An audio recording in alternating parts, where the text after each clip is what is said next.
Ati intala cimtuu ta'a godhatu. Siree yoo taate siree irra waliin hin ciisin lafa bu'ii lafa ciisi. waliin hin gallu bar. Mana baatanii? Inni mana ofiititti na fuudhame gaaftura na fuudhu iyyuu. So ani mana addatti qaba mana guddaa qaba si galee inni mana xiqqaa qaba. Galuu jedhee mana keetitti. Kunoo kana biraan kana karaa beekaa yaarama. Inni hojii hojjeta beekta. Saniif magaalaa galaana bira dhufa garuu guyyaa sanbata guddaa sanbata xiqqaa. Maal jette muna jaarsa jette lubbuutii akka bakka biraa galaasi bira dhufu. Ani barcimtuudha intala Oromoo Baalee ani uf danda'a si galee. Cimtuu ufiif danda'u akka irratti. Jechuun bakka utaala maan dadhabu beektaani ani ilma ofii haati dadhabe hin jettu. Haati ilma ofii dadhabdu ima garatti qabattus wallaa dadhabe. Hojii oolaa hojii deemee hojjetee inni magaalaa hojjetaa. Andammoo mana kiyya keessa taa'u guyyaa qadaame sanbataa hin dhufaa akka arabaa san ishee bifti. Hin amantaa jechuun amantaa osoo anaati dhamanu bar. Haguma hojii deemee na biraa galu sanittuu iyyuu waan bakka biraa oolee galu.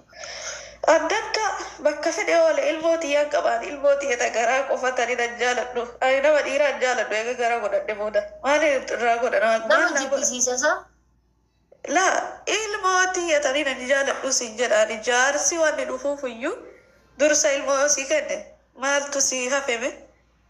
Ilmoota yoo qabaatte ati bara dhugaan siin jedha mee galla qabii ilaalime gaafa garaa godhatte argita. Gaafa heerumte irra booddeen argita tuyyuu waan akkamitti akka nama. Gizee garaa godhatan kana jaarsa nama jibbisiisan jedhanii abbaa manaa kana nama jibbisiisa jedhan. Appetaayitii nama cufu. Hunda hin jibbaan garuu maaliif akka adda guddista ati kophaa kee achi teette? Buutee jaalala sii qabuuf malee waan biraa. Yaanne hayaara maala isii qofaa minu hundi si yaanne mara. Waan abbaa bareedaa fokkattuu tanaa achi naqee. Bareedduu ta'e maayizannoo bee welkam.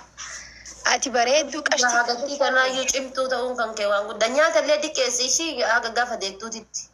Nyaatallee wannan jedhu ilmoon garatti akkasii wannan. Halkanii guyyaa dhaadhaa baate. Halkanii guyyaa jedhigaa subhaanallah. Halkanii guyyaa. Halkan jadi kan? Feeltusan dhiiftee? Killee dura feeltusan disti kaartoonii. Killee jettaan killee jaaladhu jibbee maaliif killee dura rafee. Killee waan jedhame jaaladhu killeen biyya kana beektaa akka tokko nama jibbisiiste akkanumaan lafatti ganna qamalee waan nyaadhu see taati gaafsanu. Lafatti ganna kan nyaata bara nyaataa jira yoo sanu. Nyaadhu. Amma waan godhiyaati nyaatallee diqqeessi. Taani ammoo gizee ciiftuu sirriitti eeddadhu ishee. Ishee nyaanni ani nyaadhu waan akka firaafiree kana kan hin jaaladhu. Xiqqeessuu hin danda'u kaanuma nyaatuma bara irra guddaa wannumaan daa'imni tun nyaattu jechuudha. Gaafa garaa keessatti nyaattu bar. Garaa keessatti nyaattu bar aanan bichaa waan akka juusii bichaa gizee ati dhudde hidda handhuura irraa san fudhatti malee nyaata nyaattu bar. Killeen ati nyaattu kun ruuziin bargariin bargariin biizaan kunniin gara daa'imaan dhaqu bar. Maal akkamitti garaa kiyyutti yaada daa'imni maaliif beekamti? Faatee. Hin nyaatti jetti tunillee. Wallaahi sirriitti nyaachuu qabdi malee waan fasaashii dhuguu qabdi nyaachuu qabdi ilmoo ofii. Haati seenaa sirrii nyaachuu qabdi hin jenne. Habiibti daa'imtiin eessa bargarii biizaan kun eessaatti dhaqa daa'imni eessa dandandee galli kimsi. Beergarii biizaa miti. Maal godha beergarii mana keessa yeroo hundan jiraatu? Laala ammayyee sirriitti nyaachuu qabda bishaan dhuguu qabda akka nama kaleen dhukkubduutti bishaan sirriitti dhuguu qabda akka ilmoon kee bishaan argattuuf. Ishee haadha seenaa ishee. Amma bishaan jedhee bara bishaan sirriitti amma isiin bar nyaata nyaaddetti bar nyaanni kun amma daa'ima bira dhaqu. Hundaqa nyaachuu qabdi wallaahi kan dhugaa. Nyaata nyaachuu qabdi. Gaafa adii seenaa garaa qabdu. Nyaanni akkatti dhaqu seenaa gaafa garaa qaban. Laal. Wayya Oromiyaatiya.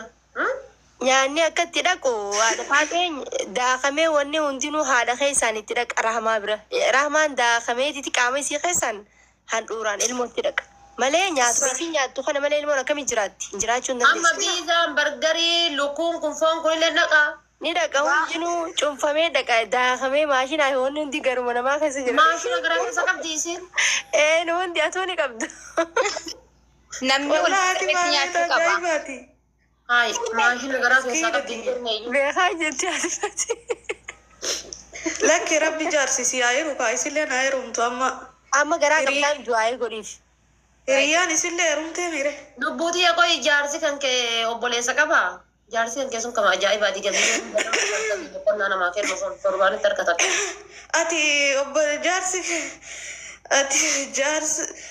ati saba abbaatitti akkamitti heerumuun si jaalachiisame ani jaaladha seeta.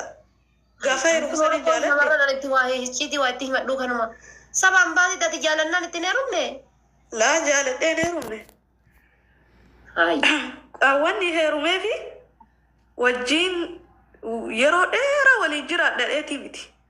Umrii dheeraa waliin jiraadha jedhee miti. Kan hin ani yeroo gabaabduu jechuudha. Yaa ani ilma matiyyaa ilma maafisii galee yooma ilma maa argadhe. Akkuma sanuu jechuu biyya kana keessatti ati dhiira namantu. Dhiira biyya kanaa sanuu heerumtee hin amantaa akkasitti hin amantaa. Si jalaa fuudha yoo barbaade. Jaarsi kan kee mataadhaan qabu. Akka jaarsa namaa algaa afuu sirrakkisu, surree isaa miicuu sirrakkisu, maal godhuu mana qulqullee maa wanni si canqeewu tokko hin jiru sirraa ala gala. Torbaanitti harka takka dhuga kun akkanaa kana barbaada jaarsa akkanaa kana. Na rakkisa uuma na rakkisa. Wallaa na rakkisa. Jaarsi hoo? Akkuma Itoophiyaa jechuun akkuma warra Itoophiyaa ijoollee Itoophiyaa keessa jechuun bakka jaarsuma Itoophiyaa keessatti. Maal godhi jedhu? Achi afii kanaaf hinaan jedha bakka akkuma bakka abii kennati bakka akkasuma. Waan miskiinis. Wanni hidhaami Suudaan hidhaami Rahma. Eegaa. Suudaaniin maal ni beekta nyaata feetiin maas akka gaarii nyaata godhii fayyee.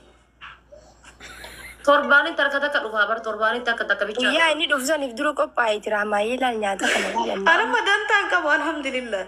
Inni kophaa waan jiraatuufi hojii qaba harka ofiitiin dalagata innillee hin beeka nyaata dalagatu immoo ofiifiiti. Waan nyaata biyya isaanii. Inni dalagdee akka dhiira kennaatii miti bara Suudaan hin cinqaan qabdu gaafatu ulfooftellee zambeelli si jala baadhata.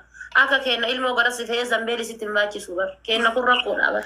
Isi alfaatee kan nyaata rakkoon qabu. Fayyasanii kaanii makiinaa yoo takka takkaan itti dachaasan malee faayidaan qabu.